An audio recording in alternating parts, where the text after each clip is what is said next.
Hablaremos esta noche de una aventura de Quevedo, de Francisco de Quevedo, que además de ser un gran poeta, intervino en varias misiones diplomáticas.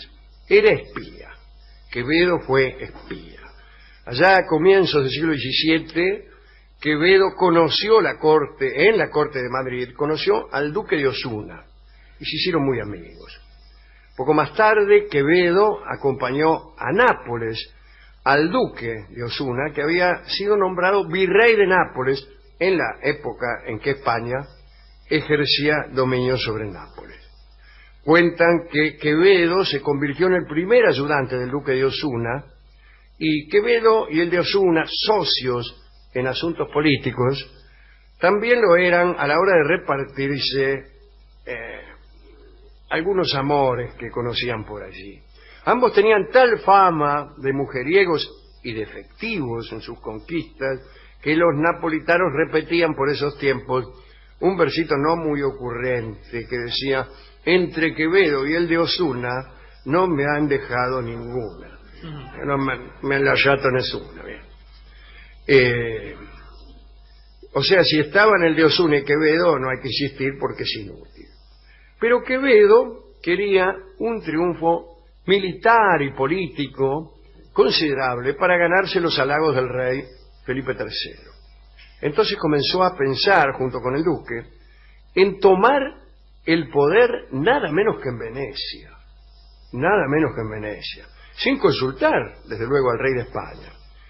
Quevedo reunió entonces a unos mercenarios que eran venecianos exiliados, aventureros, en fin, y entró en tratativas con el Papa para colocar una escuadra pontificia junto a la escuadra española que estaría al mando de Quevedo. Cuentan que el poeta quería instalar al duque de Osuna como el nuevo dux veneciano.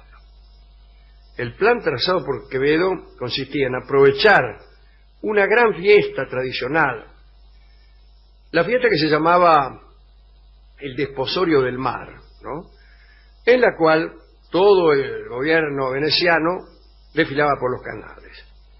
Entonces, mientras todos estaban de farra, mediante un ataque sorpresivo, con cientos de hombres disfrazados, ya que el desfile se hacía con disfraces, Quevedo pensaba tomar prisioneros a todos los miembros del gobierno. Todos. Carnaval, te los tomaba prisioneros a todos. Bueno, al comienzo parecía andar todo bien. Los agentes napolitanos informaron a Quevedo que ya se habían distribuido los disfraces en Venecia y que el pueblo se preparaba inocentemente para la fiesta. Pero Quevedo ignoraba que el dux tenía por costumbre ubicar una red de espías por todos lados, incluso solamente en lugares inauditos, y sucedió algo notable. Antes de decir lo que sucedió, retrocedamos algunos años para describir una característica veneciana. En la antigua Venecia había florecido el mercado de esclavas, y algunas que eran muy bonitas ganaban dinero para sus dueños brindando servicios íntimos. Un horror. Por ahí estaba el Castelletto. Bueno, ese barrio debía cerrarse durante la Semana Santa, las Pascuas de Resurrección y los días dedicados a la Virgen. Era un barrio de prostitutas. 6 gendarmes armados custodiaban Castelletto, eran conocidos como los gendarmes de la noche y el amor. En 1416 se dictó una ordenanza para que las muchachas pudieran ser reconocidas fácilmente, y entonces se las obligó a que siempre usaran una blusa amarilla.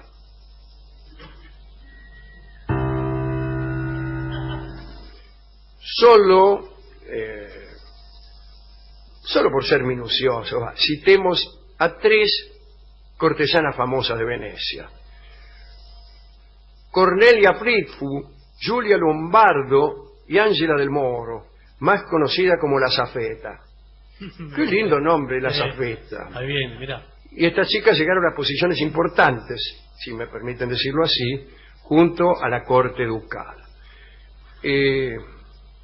Había también antiguas penas, pena de azotes para las muchachas que practicaban la prostitución en casa de sus amos. Ante dichas prohibiciones, estas mujeres comenzaron a reunirse en otros lugares, o sea, en posadas, en tabernas, lo que dio origen a la famosa comunidad de cortesanas de Venecia.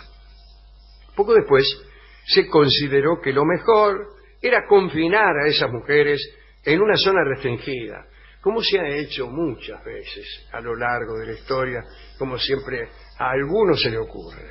Bien, tras mucha búsqueda se estableció esta zona que hemos citado antes, la barriada que se llamaba Castelletto. Castelletto, que queda como quien sale de la estación rumbo a la Piazza San Marcos, y por ahí al llegar a la mitad te desvías a la izquierda, en el camino como quien va para una iglesia que se llama Nuestra Señora del Huerto, pero se llama en italiano Nuestra Señora del Huerto, lo cual llama la atención de los gandules como yo. Y conocí ese barrio tratando de ir a esa iglesia para sacarme una foto al lado del cartel. Bien, por ahí queda el Castelletto, no lejos del gueto judío, que también queda por allí. Acotemos que en la Venecia del siglo XVII, bueno, todo el mundo conocía esto, incluso había como guías turísticas, folletos turísticos, que servían a los forasteros como guía de la vida amorosa de la ciudad. Y en una de esas guías aparecían los nombres de las mujeres, incluyendo el precio, la calidad de sus prestaciones, cosa horrible. El barrio de las prostitutas creció y hubo que tomar otro, el nuevo Castelletto, que es ahí nomás, imagínense. Al gobierno le convenía esta zona de citas, porque allí muchos conjurados, muchos enemigos políticos, hablaban sobre sus planes mientras amaban a las prostitutas. Pero sucedía que el gobierno subsidiaba a muchas damas para que informaran acerca de posibles planes, conjuros, etcétera, etcétera. Y los hombres de Quevedo, que llegaron junto al poeta y que tenían planeado el rapto del gobierno en pleno de Venecia durante el carnaval, fueron a ver a las muchachas del Castelletto y hablaron hasta por los codos.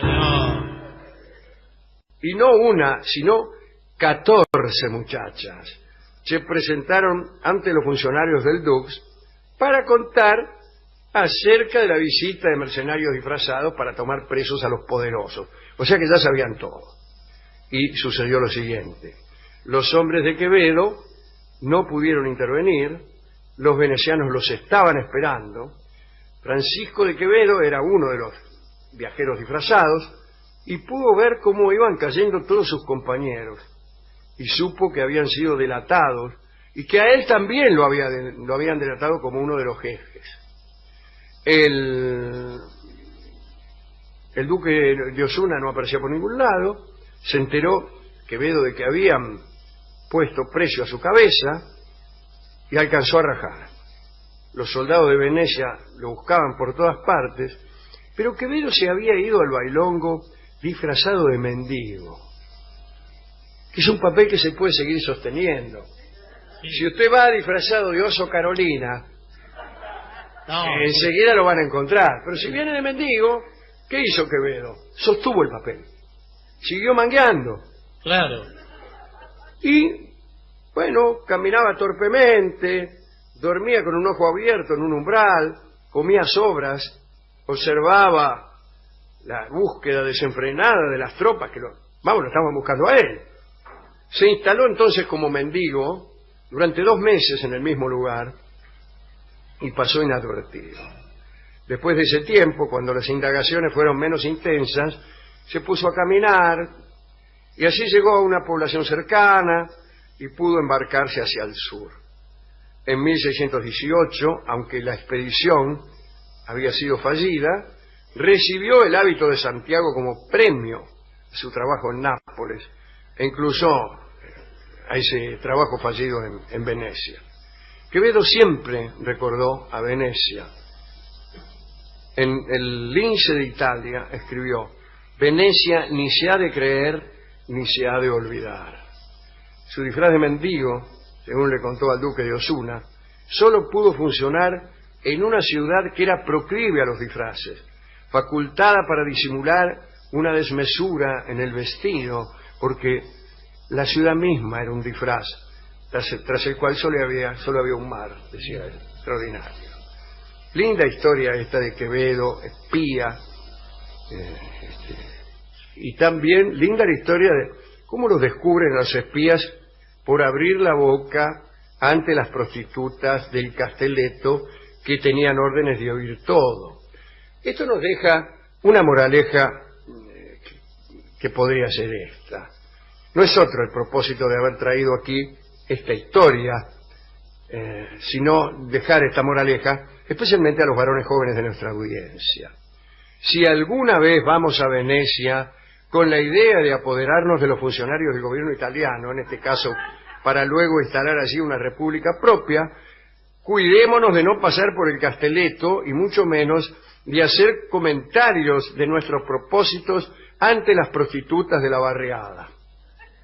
Porque es clásico que todo aquel que se apresta a tomar el poder en Venecia se lo cuenta a las prostitutas del Castelletto. Incluso hay gente más interesada en contarle a las prostitutas cómo piensa apoderarse del gobierno veneciano que en tener sexo con ellas. De suerte que cuando viene un señor, las damas preguntan: ¿el señor viene por sexo o a contarme cómo se apoderará del gobierno de Venecia, o a las dos cosas?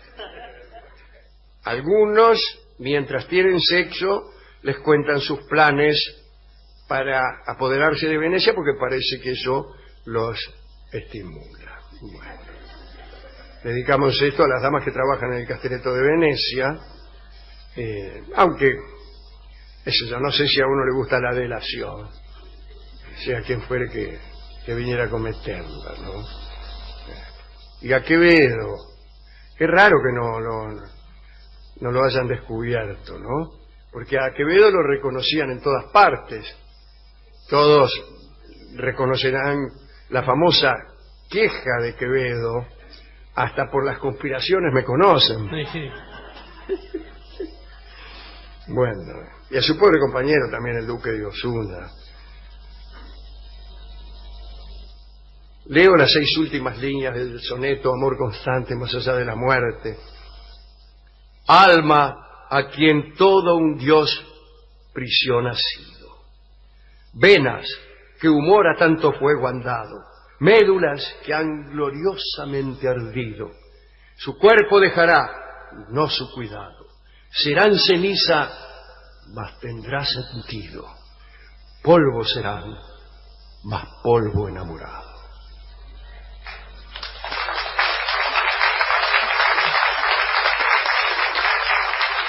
Hemos ido a la discoteca a buscar discos de Quevedo. Nos contaron muchos cuentos de Quevedo. Sí, ¿qué le parece? Bien.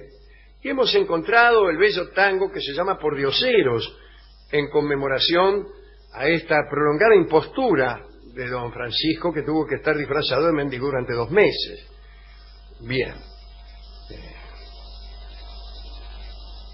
Yo creo que sostuvo con inteligencia el tiempo necesario, porque en general uno tiende a escaparse rápido, ¿no?